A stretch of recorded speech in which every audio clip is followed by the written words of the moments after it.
Hello दोस्तों, नमस्कार। दिन भर की बड़ी खबर बिना देरी के आपको बताएंगे, जहां सबसे पहले बताएंगे रशिया में फंसे भारतीयों ने सरकार को क्या भेजा इमरजेंसी मैसेज। जी हां दोस्तों, तुरंत के तुरंत भारत सरकार से कर दी ऐसी मांग। बताएंगे दोस्तों क्या है इमरजेंसी मैसेज, साथ ही साथ आपको बताएंगे कनाडा में खालिस्तानी आतंकी गुरपतवंत सिंह पन्नू ने फिर एक बार पार कर दी सारी हदें। इस बार भारत के राजदूत को दे दी है जान से मारने की धमकी। साथ ही साथ आपको बताएंगे चीन के रक्षा मंत्रालय ने पूर्वी लद्दाख के विवादित क्षेत्रों के मुद्दों को जल्द से जल्द सुलझाने का दिया है आश्वासन। साथ ही साथ पाकिस्तान की नई सरकार को मान्यता नहीं देगा अमेरिका। जी हां दोस्तों, बताएंगे अमेरिकी सांसदों ने जो बाइडेन को क्या कहा है। साथ ही साथ दोस्तों पश्चिम बंगाल के संदेश खाली से जुड़ी सबसे बड़ी खबर बताएंगे, जहां पीएम मोदी ने ममता बनर्जी को जो बातें कही है दोस्तों, वाकई में आप भी कहेंगे ये तो होना ही था। सारी जानकारी आपको बताएंगे, बस आप बने रहेगा वीडियो के अंत तक। और खबरों में आगे बढ़ने से पहले अपने भारत देश और भारतीय सेना का दिल से समर्थन करते हैं और मानते हैं कि बंगाल में बदलाव होना बहुत जरूरी है, जंगल राज खत्म होना बहुत जरूरी है। तो वीडियो को लाइक करके चैनल को सब्सक्राइब करके बेल आइकन दबा के कमेंट में जय हिंद जरूर कह दीजिएगा। चलते हैं पहली और सबसे बड़ी खबर की तरफ, जहां रशिया में फंसे भारतीयों ने सरकार को क्या भेजा मैसेज, तुरंत कर दी ऐसी मांग। जी हां, रशिया में फंसे भारतीयों ने सरकार को भेजा SOS यानी इमरजेंसी मैसेज, सरकार से तुरंत कर दी ऐसी मांग। आपको बता दें रशिया और यूक्रेन के बीच करीब 3 सालों से युद्ध जारी है। दोनों देशों के हजारों सैनिक इस युद्ध में अपनी जान गंवा चुके हैं। इसके बावजूद ये युद्ध अब तक समाप्त होने का नाम नहीं ले रहा है। रशिया और यूक्रेन को अब सैनिकों की भी कमी खलने लगी है। इस बीच खबर यह आ रही है कि रशिया में रह रहे 20 नागरिकों ने भारतीय अधिकारियों से संपर्क साधा है और जल्द से जल्द भारत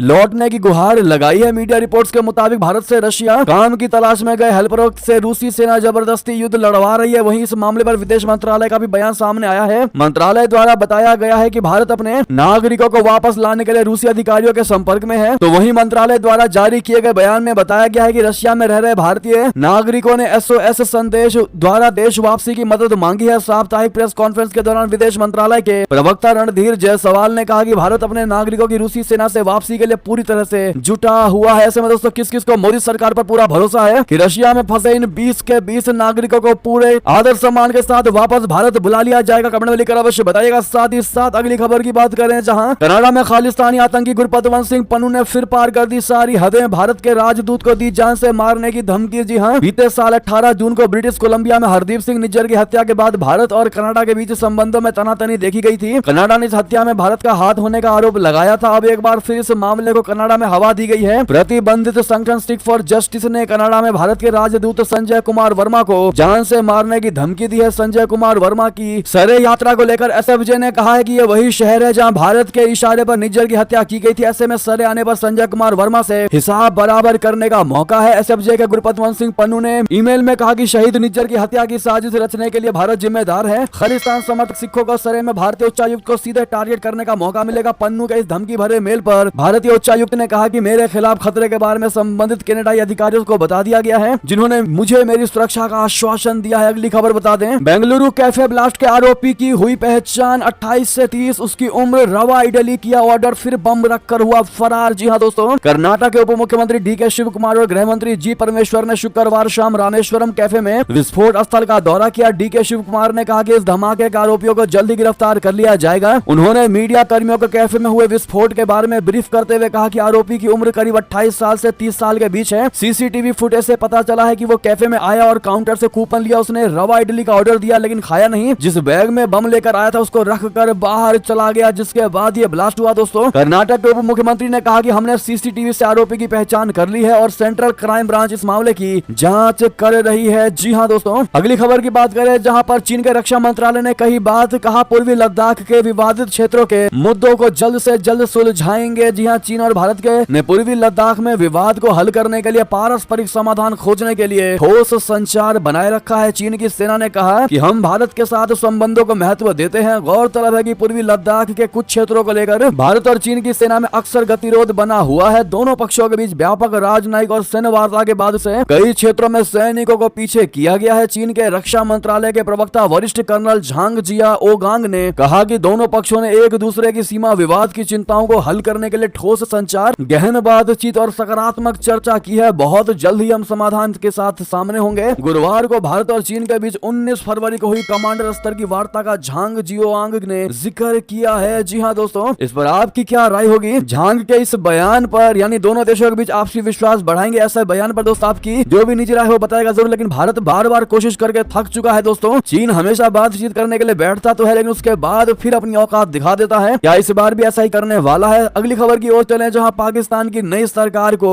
मान्यता ना दे जब तक पारदर्शी जांच ना हो। जी हां, ऐसा हम नहीं दोस्तों, बल्कि जो बाइडेन को अमेरिकी सांसदों ने खत लिखा है। जी हां, सही सुना आपने। अमेरिका के इफेक्टिव सांसदों के एक समूह ने बुधवार को प्रेसिडेंट जो बाइडेन और विदेश मंत्री एंटनी ब्लिंकन को एक लेटर लिखा है। पत्र में सांसदों ने उनसे आग्रह किया है कि वो पाकिस्तान की नई सरकार को तब तक मान्यता ना दें जब तक के इलेक्शन में धांधली और विश्वसनीय और पारदर्शी तरीके से जांच ना हो। पत्र लिखने वालों में सत्तारूढ़ डेमोक्रेट के मुस्लिम सांसद भी शामिल है। जी हां, पत्र में यानी लेटर में सांसदों ने पाकिस्तान के हालिया संसदीय चुनाव में हुई धांधली पर चिंता जताई। इसमें उन्होंने अमेरिकी सरकार से अनुरोध किया है कि वो पाकिस्तान में नई सरकार को मान्यता को तब तक रोके रखे जब तक चुनाव में हेराफेरी को की पूरी तरह से पारदर्शी और विश्वसनीय जांच नहीं हो जाती। पत्र में आगे कहा गया कि इस्लामाबाद लंबे समय से अमेरिका का सहयोगी रहा है। यह अमेरिका के हित में है कि वो सुनिश्चित करे कि पाकिस्तान में लोकतंत्र का विकास हो। अब ऐसे में दोस्तों, क्या अमेरिकी सांसदों की इन बातों को जो बाइडेन मानेंगे? दोस्तों, क्या लगता है आपको? क्योंकि अमेरिका हमेशा से अपने देश का फायदा चाहता है, यानी अमेरिका का फायदा चाहता है, लेकिन किसी देश में लोकतंत्र की हत्या हो रही है उससे उसको कोई लेना देना नहीं है। आप लोग मानते हैं इस बात को? अपनी राय अवश्य दीजिएगा। अगली खबर की बात करें, जहां भारत का नाराजगी के बाद थाईलैंड ने मानी अपनी गलती, अब WTO से राजदूत को ही हटा दिया। जी हां दोस्तों, भारत की शिकायत के बाद थाईलैंड ने वर्ल्ड ट्रेड ऑर्गेनाइजेशन की बैठक से अपनी राजदूत पिम चनोक वोरकोरपोन पीटफील्ड को वापस बुलाया है। उनकी जगह अब थाईलैंड के विदेश सचिव बैठक में शामिल होंगे। जी हां, यूएई के अबू धाबी में WTO के मंत्री लेवल के सम्मेलन में फार्मर्स पर चर्चा के दौरान थाईलैंड राजदूत ने इंडिया के खिलाफ बयान दिया था। राजदूत पिम चनोक ने आरोप लगाया था कि भारत PDS के जरिए सब्सिडी पर अनाज खरीद कर उसे एक्सपोर्ट कर देता है, जो ये व्यापार नियमों के खिलाफ है। थाईलैंड के इन आरोपों को अमेरिका, कनाडा और ऑस्ट्रेलिया समेत कई विकसित देशों ने समर्थन भी किया है। इसके बाद भारत ने विरोध में उन बैठकों को बॉयकॉट किया जिनमें थाईलैंड मौजूद था। इतना ही नहीं, भारत सरकार ने देश में मौजूद थाईलैंड के राजदूत के सामने भी ये शिकायत की थी। जी हाँ दोस्तों, ऐसे में एक चीज तो निश्चित है कि भारत कभी गलत नहीं होता दोस्तों। ये हम एरोगेंस या फिर घमंड के साथ नहीं कह रहे, लेकिन हम अपने भारत देश को जानते हैं। भारत कभी आगे से किसी को कोई बात नहीं कहता जब तक कि वो उसको वेरीफाई ना कर ले, और इस बार भी भारत सही रहा और थाईलैंड गलत साबित हुआ दोस्तों, जिसके बाद थाईलैंड ने राजदूत को WTO से हटा डाला। बहरहाल इसका सबसे बड़ा श्रेय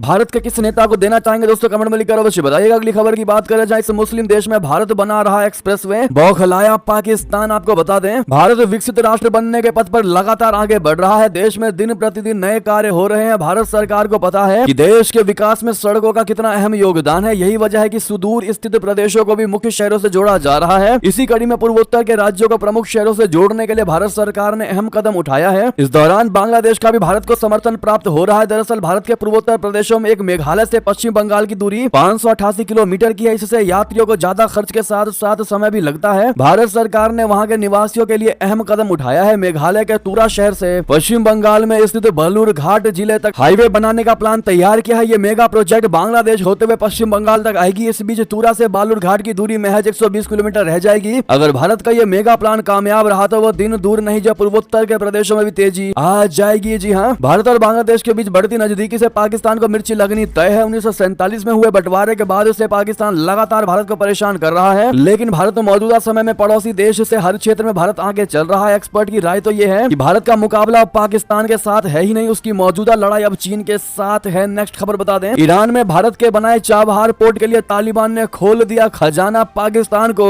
लगेगी तगड़ी वाली मिर्ची। जी हाँ, सही सुना आपने, ईरान और अफगानिस्तान की सरकार के बिटवीन एक अहम समझौता हुआ है। बीच एक समझौता हुआ है। समझौते के तहत अफगान की तालिबान सरकार ने ईरान के चाबहार बंदरगाह में निवेश का ऐलान किया है। जी हाँ, ईरान पहुंचे अफगान सरकार के एक प्रतिनिधि मंडल ने चाबहार बंदरगाह में निवेश करने के लिए एक डील पर हस्ताक्षर किए हैं। अफगान सरकार ने चाबहार पोर्ट में $35 मिलियन के निवेश का ऐलान किया है। सोमवार को ईरानी मीडिया ने बताया कि तालिबान सरकार चाबहार बंदरगाह और चाबहार मुक्त आर्थिक क्षेत्र में वाणिज्यिक, आवासीय और सरकारी परियोजनाओं में $35 मिलियन का निवेश कर रही है। जी हाँ दोस्तों, नेक्स्ट खबर बता दें, श्रीलंका ने चीन को दिखाई आंख, जासूसी जहाज को रोका, भड़का, ड्रैगन दे दी धमकी। जी हाँ दोस्तों, चीन के जासूसी जहाज हमेशा से भारत के लिए खतरा रहे हैं। भारत हमेशा से श्रीलंका के समुद्री क्षेत्र में चीन के जासूसी जहाजों को लेकर श्रीलंका पर दबाव बनाता है। इस बार भारत के कहने पर श्रीलंका ने हिंद महासागर क्षेत्र में चीनी रिसर्चर जहाजों के आने पर रोक लगा दी है, जिसके बाद चीन बौखला गया है। श्रीलंका के न्यूज आउटलेट डेली मिरर में छपी रिपोर्ट के मुताबिक श्रीलंका ने 3 जनवरी 2024 से 1 साल के लिए हिंद महासागर के विशेष आर्थिक क्षेत्र में चीनी अनुसंधान दौरान जहाजों के आने पर प्रतिबंध लगा दिया है। श्रीलंका के इस फैसले पर चीन ने असंतोष जाहिर किया है। रिपोर्ट के मुताबिक श्रीलंका ने इस तरह की सभी जहाजों पर रोक लगा दी है, लेकिन इसका सबसे ज्यादा असर चीन पर पड़ा है। श्रीलंका ने यह फैसला तब लिया है जब चीन का रिसर्च जहाज जियांग यांग होंग 3 दक्षिण हिंद महासागर शोध के लिए आ रहा था। नेक्स्ट खबर बता दें, मानवीय सहायता के इंतजार में खड़े 100 से ज्यादा फलस्तीनियों की गाजा में मौत पर दुखी हुआ अपना भारत। विदेश मंत्रालय ने कर दी ये अपील। जी हां, गाजा में मानवीय सहायता के इंतजार में खड़े 100 से ज्यादा लोगों की मौत पर भारत का दिल दुखी हो गया है। भारतीय विदेश मंत्रालय ने शुक्रवार को कहा कि मानवीय सहायता पहुंचाए जाने के दौरान उत्तरी गाजा में हुई जनहानि से वो बहुत स्तब्ध है। बता दें कि गाजा में गुरुवार को गोलीबारी की एक घटना में 100 से अधिक लोगों के मारे जाने और 700 से अधिक के घायल होने के दिन बाद भारत का यह बयान सामने आया है। विदेश मंत्रालय ने कड़े शब्दों वाले एक बयान में कहा कि इस तरह से जनहानि होना और गाजा में स्थिति अत्यंत चिंता का कारण बना हुआ है। विदेश मंत्रालय ने कहा कि मानवीय सहायता पहुंचाए जाने के दौरान उत्तरी गाजा में कल लोगों के मारे जाने से हम काफी स्तब्ध हैं। जी हाँ, यानी कि दोस्तों गाजा में लाश बनती जिंदगियां दिखाई दे रही हैं। 100 से ज्यादा लोगों को गोलियों से भून दिया गया है दोस्तों, जिसे कहते हैं भूनना, भून दिया गया है गोलियों से। और वैसे में गाजा के कत्लेआम पर भारत ने यह सबसे बड़ा बयान दिया है। नेक्स्ट खबर आपको बता दें, अब पश्चिम में भी बजेगा भारतीय रुपये का डंका। यूपीआई पेमेंट स्वीकार करने वाला पहला यूरोपीय देश बना ग्रीस। जी हाँ, भारतीय रुपए की धमक अंतरराष्ट्रीय बाजार में लगातार बढ़ती जा रही है। श्रीलंका, मॉरिशस, भूटान, नेपाल, यूएई और कनाडा जैसे देशों के बाद अब ग्रीस में भी यूपीआई से पेमेंट करना संभव हो गया है। प्रधानमंत्री नरेंद्र मोदी जी और ग्रीस के प्रधानमंत्री किरियाकोस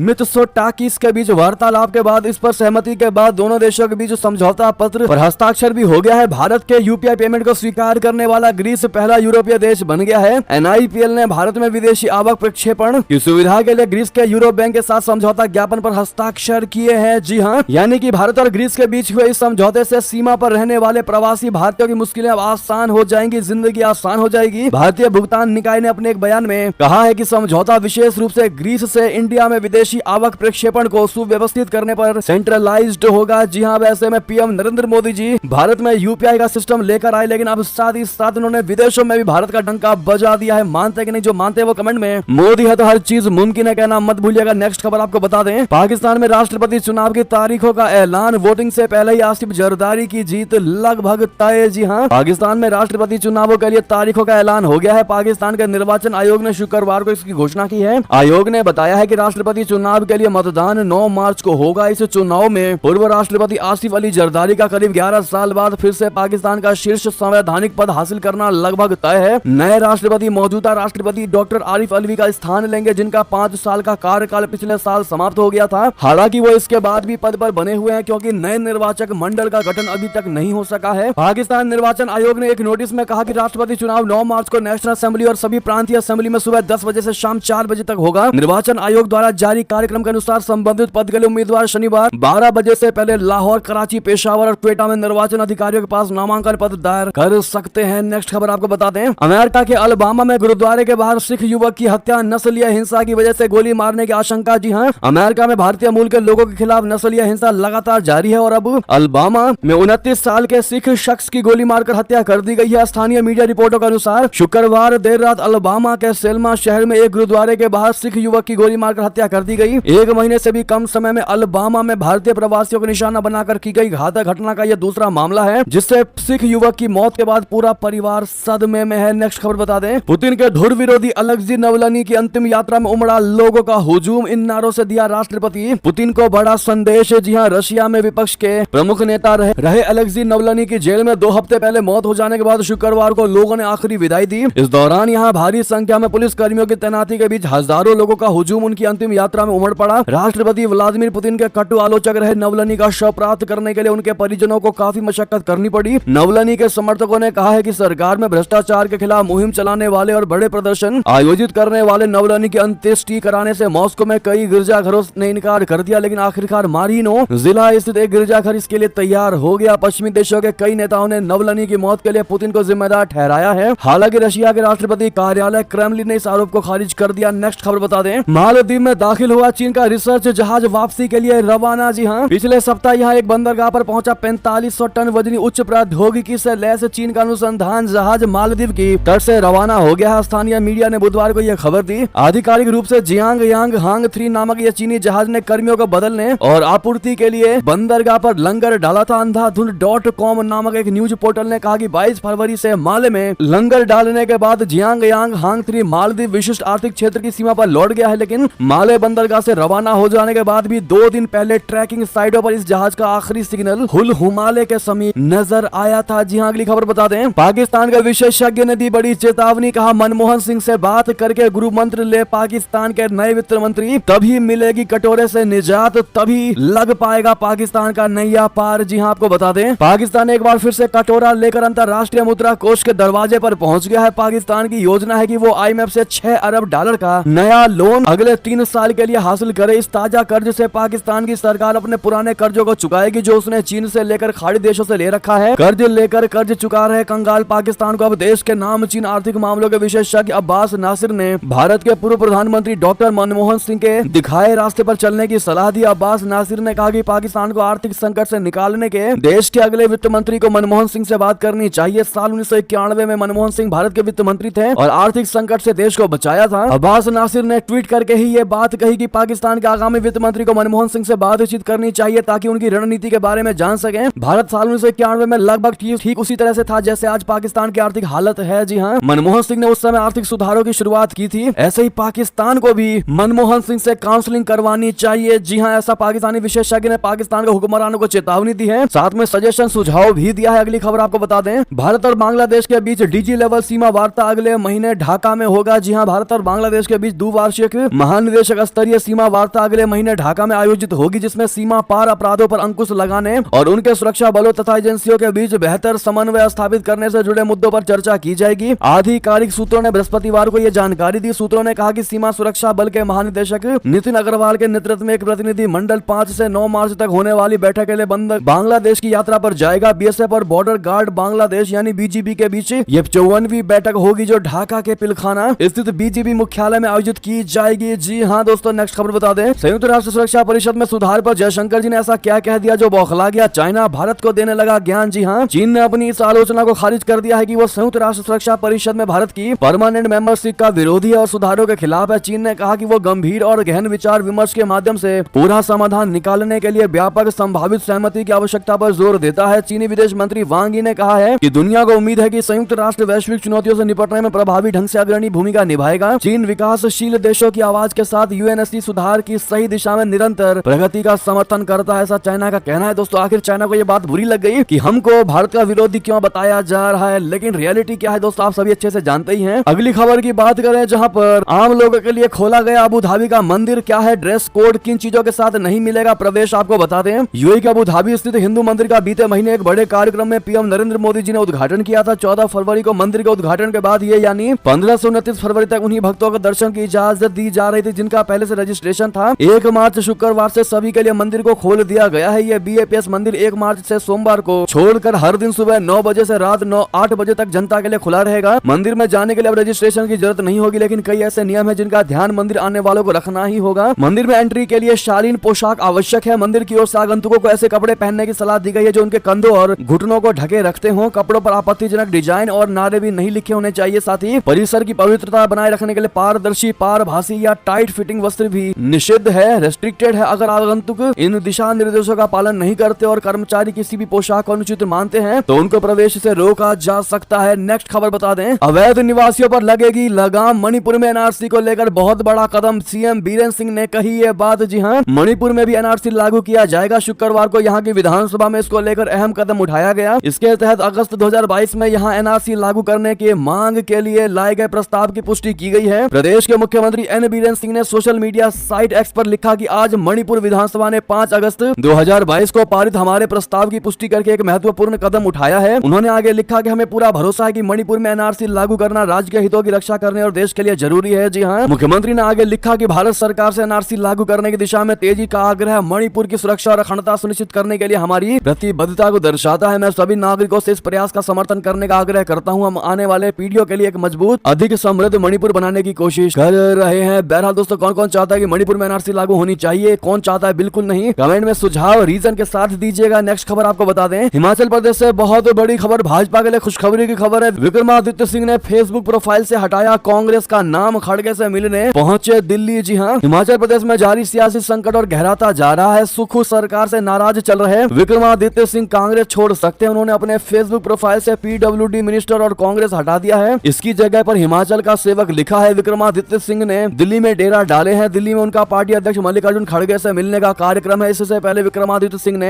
अयोग्य घोषित किए गए कांग्रेस के 6 विधायकों से हरियाणा के पंचकुला में मुलाकात की थी। जी हां, इस बीच मुख्यमंत्री सुखविंदर सिंह सुक्खू ने यहां मीडिया कर्मियों से कहा कि विक्रमादित्य सिंह ने बृहस्पतिवार को उन्हें सूचित किया कि कांग्रेस के कुछ बागियों ने उनसे संपर्क किया और वे वापस आना चाहते हैं। साथ ही साथ आपको यह भी बता दें, हिमाचल कांग्रेसी अध्यक्ष ने कहा पूरा जीवन कांग्रेस में बिताया, लेकिन कल क्या होगा मैं कुछ नहीं कह सकती। जी हां दोस्तों, यानी कांग्रेस में आज भी पुराने से पुराने नेता अपने आप को श्योर महसूस नहीं कर रहे हैं। दोस्तों, वो अपने आप को कांग्रेस में पक्का महसूस नहीं कर पा रहे हैं। कांग्रेसी प्रदेशाध्यक्ष प्रतिभा सिंह ने कहा कि उन्होंने अपना पूरा जीवन कांग्रेस पार्टी में बिता दिया है। उनकी शुरुआत कांग्रेस पार्टी से हुई थी, आज भी वे कांग्रेस में है, वे कांग्रेस की विचारधारा से जुड़े हुए हैं। आखिर अब कल क्या होगा अभी वो नहीं कह सकती। उनका भाजपा में जाने का कोई विचार भी नहीं है, लेकिन कांग्रेस से भी वो संतुष्ट नहीं है। जी हाँ दोस्तों, जैसा उनका ये बयान है कि कल क्या हो जाए कुछ नहीं कहा जा सकता। नेक्स्ट खबर आपको बता दें, जहां आखिर संदेश खाली पर ये क्या बोले अधीर रंजन चौधरी, कहा शाहजहां शेख से सवाल करेंगे तो मार दिए जाएंगे सीआईडी अधिकारी। जी हाँ, संदेश खाली का मुख्य आरोपी शाहजहां शेख पश्चिम बंगाल आपराधिक जांच विभाग यानी सीआईडी के साथ पूछताछ में सहयोग नहीं कर रहा है। राज्य कांग्रेस प्रमुख अधीर रंजन चौधरी ने इस खबर को लेकर तृणमूल कांग्रेस पर निशाना साधा है। उन्होंने तंज कसते हुए कहा कि अगर सीआईडी अधिकारी टीएमसी के मजबूत नेता से सवाल करेंगे तो उन्हें अपनी जान गंवानी पड़ेगी। अधीर रंजन चौधरी ने कहा कि तृणमूल ने तो सीआईडी को अपना गुलाम बना लिया है, ऐसे में सीआईडी शाहजहां से कैसे सवाल जवाब कर सकती है? क्या मालिक कभी गुलाम को जवाब देता है? यहाँ तो शाहजहां उनका मालिक है, अगर वे उनसे सवाल पूछेंगे तो उन्हें अपनी जान गंवानी पड़ेगी। क्या वे अपनी नौकरी को जोखिम में डालना चाहेंगे? आखिर ऐसा बयान दोस्तों संदेश खाली पर अधीर रंजन चौधरी ने क्यों दिया है, आप सजेस्ट गेस कर सकते हैं तो कमेंट में लिखकर अवश्य बताएगा। नेक्स्ट खबर आपको बता दें, इतना ही नहीं, संदेश खाली का जिक्र करके पीएम मोदी ने इंडिया गठबंधन पर साधा निशाना, कहा गांधी जी के 3 बंदरों की तरह आंख कान नाक मुंह बंद करने का लगाया आरोप। जी हां, प्रधानमंत्री नरेंद्र मोदी जी कल पश्चिम बंगाल के दौरे पर थे। पीएम का यह दौरा ऐसे समय हुआ जब राज्य में बीजेपी और टीएमसी के बीच संदेश खाली पर तनातनी चल रही है। पीएम ने विपक्षी गठबंधन इंडिया पर जमकर हमला बोला। उन्होंने कहा कि ईडी गठबंधन के नेता संदेश खाली पर चुप है, इससे पूरा देश दुखी है। इंडिया गठबंधन के नेताओं पर उन्होंने आंख कान नाक मुंह गांधी जी के 3 बंदरों की तरह बंद करने का आरोप लगाया है। प्रधानमंत्री मोदी ने कहा कि टीएमसी ने पश्चिम बंगाल में अत्याचार और भ्रष्टाचार को बढ़ावा दिया है। पीएम ने कहा कि देश की इन उपलब्धियों के बीच बंगाल की स्थिति भी आज पूरा देश देख रहा है। मां माटी मानुष का ढोल पीटने वाली टीएमसी ने संदेश खाली की बहनों के साथ जो किया है वो देखकर पूरा देश दुखी है, आक्रोशित है। बहरहाल दोस्तों, कौन कौन चाहता है कि बंगाल में जंगल राज खत्म होना निश्चित है और जंगल राज खत्म होना ही चाहिए, तो इस वीडियो को लाइक करके चैनल को सब्सक्राइब करके बेल आइकन दबा के कमेंट में जय हिंद कहना मत भूलिएगा। ये थी सारी बड़ी खबरें। आपको खबर कैसी लगी दोस्तों अवश्य बताइएगा। मिलता अगली बड़ी खबर में। बहुत बहुत धन्यवाद।